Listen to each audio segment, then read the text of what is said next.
yaa jaraa dhiisanii ganda isaanii dhiisanii waan hunda dhiisanii isa jaallatanii wajjin deemu miti isuma lafaa kanallee. Yesuus nu jaallate. Nama dhima jaalalli isaa immoo maal jaalala akkamiiti? Nama salafaa waan qabu hundumaa namaa kennu maal isee gungowwaadha waanuma qabdu irratti fixxee innumaan jaalladhatte inni koo isee jaallatu isee waanuma qabdu irratti fixxee ilaala. Inni dhimma isee iyyuu qabu jedhu. Inni dhimma isatu jaallata malee iseen isan jaallattu waanuma inni qabu kunuu irratti fixe iseen tasuma jaalala isaa qabduum jedhu namni lafarraa ala wal jaallatu Yesuus Kiristoosin ilaala. Calluma nama jaallata mee nama calluma nama jaallate waa tokkotu nurraan eegin Yohaannis boqonnaa 16 lakkoofsa boqonnaa 3 lakkoofsa 10 jaallate calluma ulaagala tokkotu hin kaa'e. Calluma nu jaallate ammamitti amma nu dhuguutti nu jaallate fannoo isaarraa bu'ee jaalalaan harkifame teessoo isaarraa kabaja isaarraa maal jaalala akkanaa isa argama in ta'uun deemnaas hin barbaannu ala jennus inuma nu duukaa deeman nu jaallata jaalala akkana nama boossisa narraa deemii hin barbaadutu jettanuu sin harkisa dhufe maaloo anoo sin jaalladhaa jedha.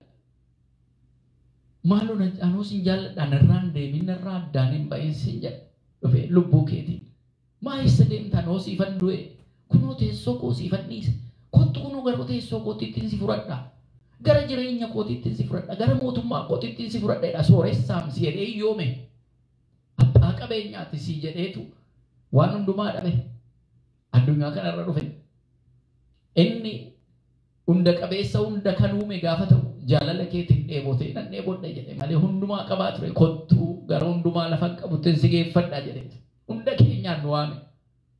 Kanaaf jaalala akkanaa eessa argama? Eenyutu jaalala akkanaatiin nu jaallata? Lubbuun keenya kana irratti boqottu halkanii guyyaa isin wajjin jiraadhaa isin eegaa isin inni tiksaa nuun jedhe ganamatu nu hin ka'in nu wajjin jira. Ala rafnu nu wajjin jira nu eega taa'ee nu eega nu hin rafna inni taa'ee nu eega laala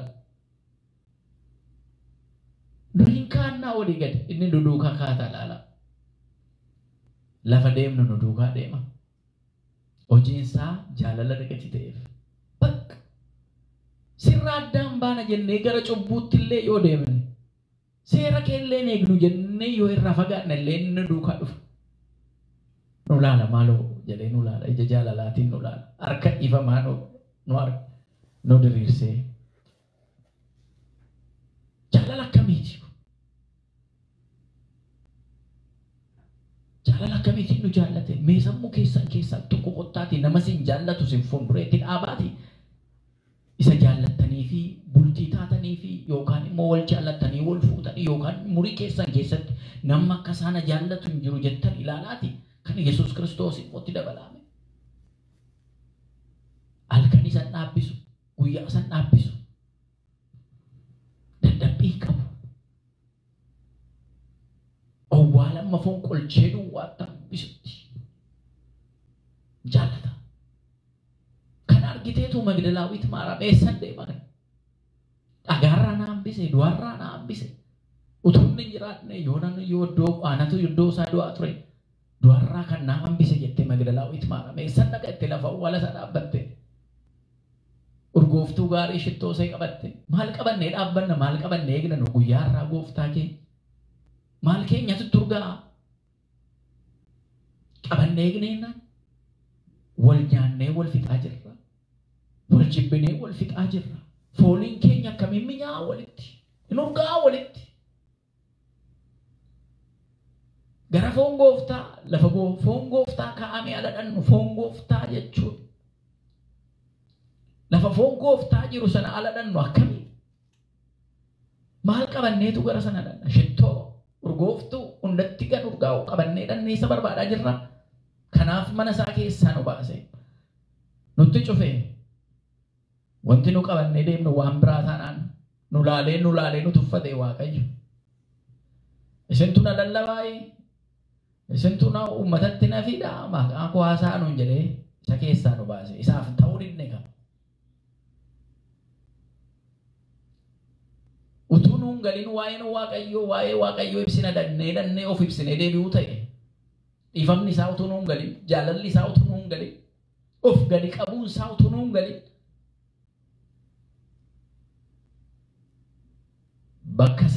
bakka inni itti galateeffamu sana dhannee of dhaabbisnee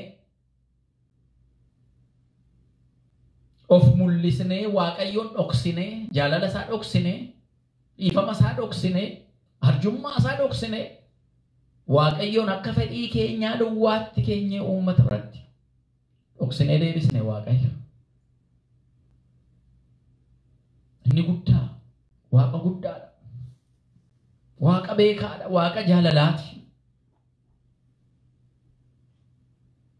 Maariyaam hin deemu jette.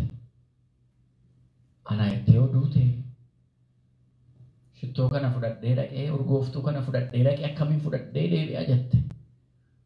Al tokko tokko waan kennuu dhanne amantaa keenyaan illee qabannee deebina namoonni baay'een. Abaluuf kennina miti, abaluuf kennina miti jenne amantaadhaan hin kenninu. Maaliif dhugaa qabnan tokko tokko yoomuu Waaqayyoon nutti agarsiisan, yoomuu Waaqayyoon arginere, Waaqayyoon nu daangessanii Waaqayyoodhaan addaan wal baasa. Nuuma anuma dabalateetu fedhii fooniin nutti baay'ate. Uummanni sagalee Waaqayyoo beela'ee Waaqayyoon dheebotee gara Waaqayyoo tala dhufu lubbuunsaa nageenya argattee tasgabbooftee jaalala Waaqayyoo sana argitee gara Waaqaatti guddachuu mannaa wal qooduu wal arrabsuu aangoo Waaqayyoo uummataaf nu kenne uummatatti eegaa nuun jedhe sana waa biraadhaaf tajaajilamu waan nuun kennamneef lafa nuun muudamne sanarra oolu kanarraa nu barsiisa. Yeroo nama keessa jirru kun manatti nu gashee mana keenya keessatti gale Waaqayyoo galanni isaaf haa ta'u. Nu mana Waaqaa isa dhagaadhaan ijaarre isa bareechinee warqeedhaan ijaarre sana duwwaa laalaa turre. Isaaf hin duune Waaqayyo.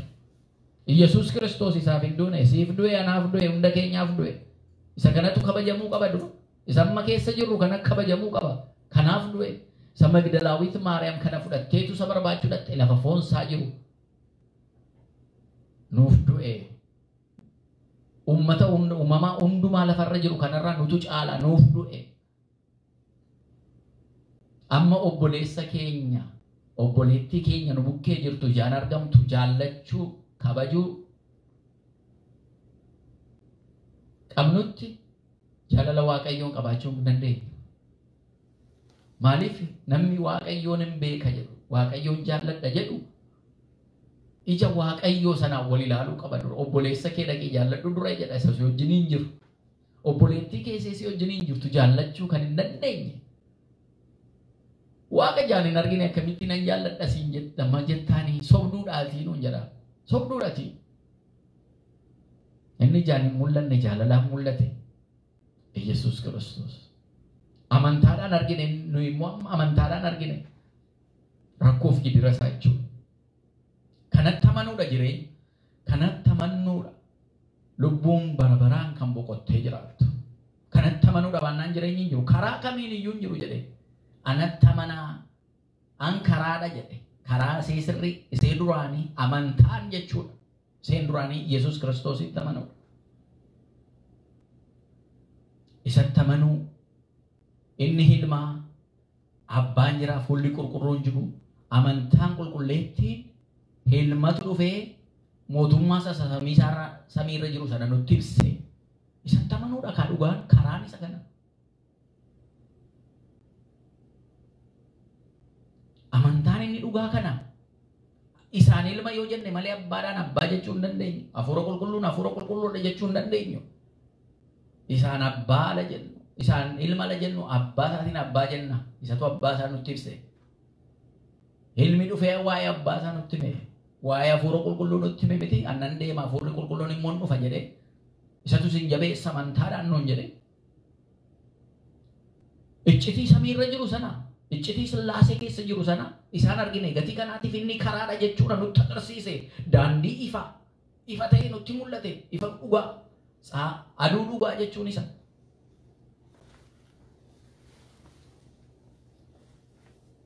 ala akka nama nyaata mi'eeffatee nyaatu ala kana sirriitti nu galu. Jireenya keenya keessatti yeroo hundumaa tinsaa'eedha. Tinsaa'een isaa jireenya keenya keessatti haifu yeroo hundumaa. Abdiin kutinaa. Nuyi du'a irratti miti kan dhaabbannu. Du'a moonee kana. Amantaan nuyi ittiin tajaajillu see lafa kanarraatiif miti. Lafa kanarratti asiinis kaannu achiinis kaannu numa jiraan nama nuu kennametti. Isarra darbinee garuu kan jiraachuu dandeenyu. Haalanni nu jaallatee haalanni nu kaa'e sanaan ala deemnudha. Galanni isaaf haa ta'u. Kana natti hin bu'in jedheen isa booddee eega waameen ala feenuun hin argannaan isa fedhaanii waaqayyoon hin argattu. Isin bukkee jira fagoon dhaqinaa. Isinuma bukkee jira. Alammoo lubbuun keessan iddoo asii achi kaattee cubbuu keessa jirru unkwaan Yesuus Kiristoosiin arguu miti qodaanuma lafa keessan illee of bukkee yookaan al tokko tokko harkatti baattanii iyyuu qodaa barbaaddu. Harkatti baattanii jirtu. Garuu eessan kaa'ee jettanii barbaaddu. Qalbii keessatti fuudhaman jiru jechuudha qalbiin. Harkatti baattanii akkam barbaaddu qodaa. Gooftaan immoo inni gooftaan dhugaa inni dhugamoonni inni Phexros gadi galagalee ittiin fannisameef inni Phaawulos morma isaa kennee ittiin murameef dhugamoonni dhugaa ba'uudhaaf jarri abiddaan gubatan jarri leencaaf darbataman waa'ee waaqayyoon ala minyeeffatanii ilaalanii kanarraa maal taddaan nu baasa jedhani. Nuyis kan ta'uu qabna. Garuu kanatti guddachuu qabna. Amantaan guddachuudha, wal guddisuudha. Amantaadhaan hafuuraan cimuu qabna. Rakkoo isee amma yeroodhaaf nurratti dhuftee deemtu kana ilaaluu miti. Kaayyoon keenya mootummaa waaqayyoo gatii ta'eedhaaf. Kaayyoon keenya jireenya keenya keessatti ifa Yesuus Kiristoosiitiin deemuu gatii ta'eedhaaf. Maqaan isaa ulfaatu. Kana gaafa arganuudha. Dubartoonni illee hunda dhiisanii isa duukaa deemanii Iyyeluuxaan yoo argine, Qiirqoosiin yoo argine, jara amantaan jaraa ciccimoo, dubartoota ciccimoo yoo argine, abbootii keenya jara gurguddoos amantaadhaan cimaa ta'an yoo argine, kana alanfatanii ilaalan akka nama minya'aa kun jedhanu waaqayyoon minyeeffatanii ilaalan addaan kanarraa nu baasu jedhanii bakka kanarraa maaltu addaan nu baasare? Kan addaan nu baasu jiru galanni isaaf haa ta'u. Du'a moo'ee isa ka'ee kanamu mo'aadha. Nu ijoollee mo'aati. Isa kan mo'amee miti. Kanaaf fannoo hidhannee deenya. Fannoon kun duri isa saamaa, isa hattuu, isa balleessaa murtiitti kennamaa ture. Amma Yesuus Kiristoos itti fannisamee dhiigni isaa irratti kabajnaan dhiigni isaa irratti lola'etti. Eenyuyyuu fannifatee deemuu ture. Isaan booda fannoon kun ittiin boonaa. Gooftaa koota irratti naa du'e jennee kan qabannee deemnu. Kanaaf fannoo gooftaa keenya Yesuus Kiristoosiin qabannee deemnu. Humna keenya kan jennu sibiilaa mukarraa hojjetame, warqeerraa hojjetame miti, maateriyaali isaa miti kan ilaallu. Dhiiga sirratti cobe ilaalla. Yesuus Kiristoos dhiiga isaatitti irratti cobe. Kanaan seexana mo'anna. Kanaan diina keenya mo'anna innee qabannee deemna. Seenaa jijjiiree nama nu godhe nama nu taasise. Nama ta'ee nama nu taasise galanni isaaf haa ta'u. Kanaan booda cubbuun keenya kamiyyuu dhiifama waaqayyoo daangessuu hin danda'u.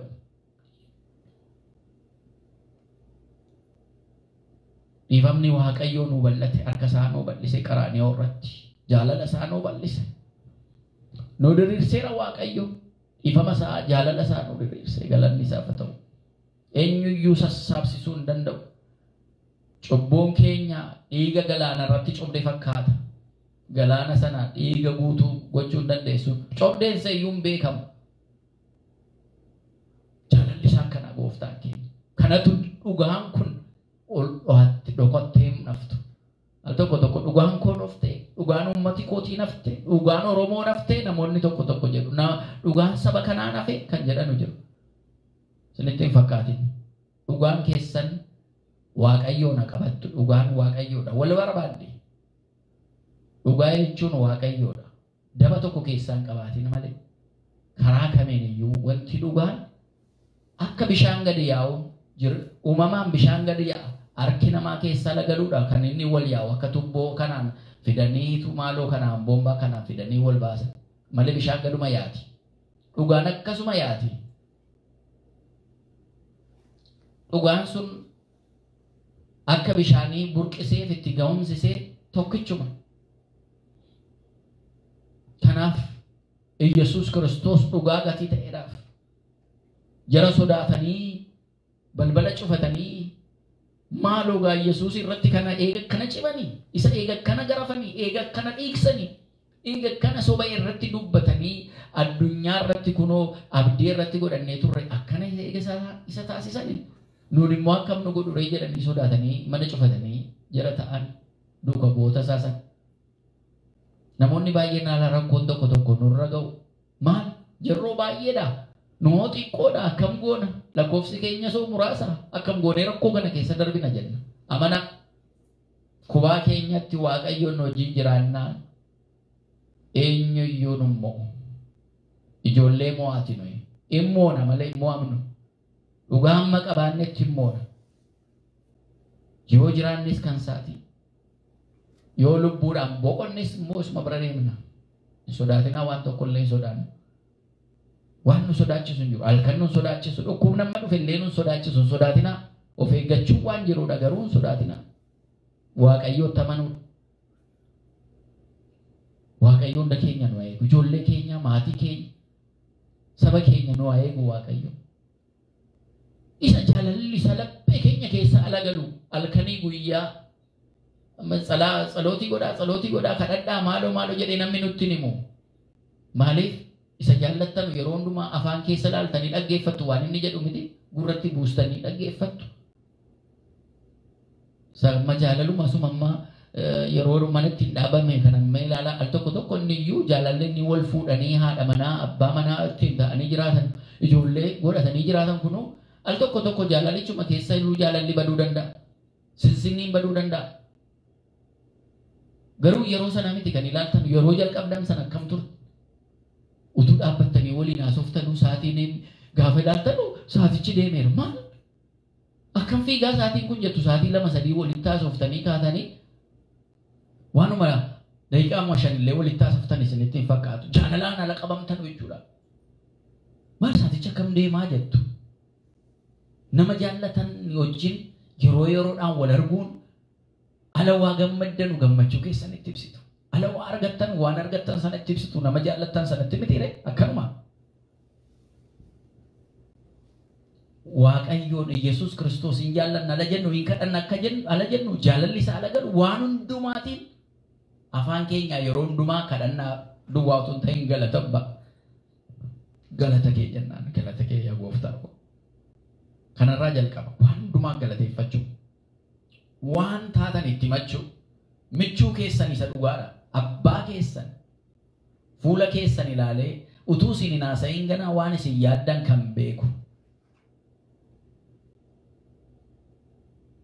Kanaaf itti amannee jiraanna. Kanaaf kiristinnaa kan akkana jaallannee jirra. Bu'aa kan keessaa argatan immoo baay'eedha. Nuyis bu'aa keessaa arganneerra. Kanaaf du'aa ka'eera gooftaan keenya itti amanna. Waaqayyoon keenya wajjin haa ta'u. Kan na barsiise, nu jalqabsiisee, nu barsiisee, asiin nu ga'e, Waaqni Abbaa, Ilma Hafuura Qulqulluu galan isaaf haa ta'u. Galatooma.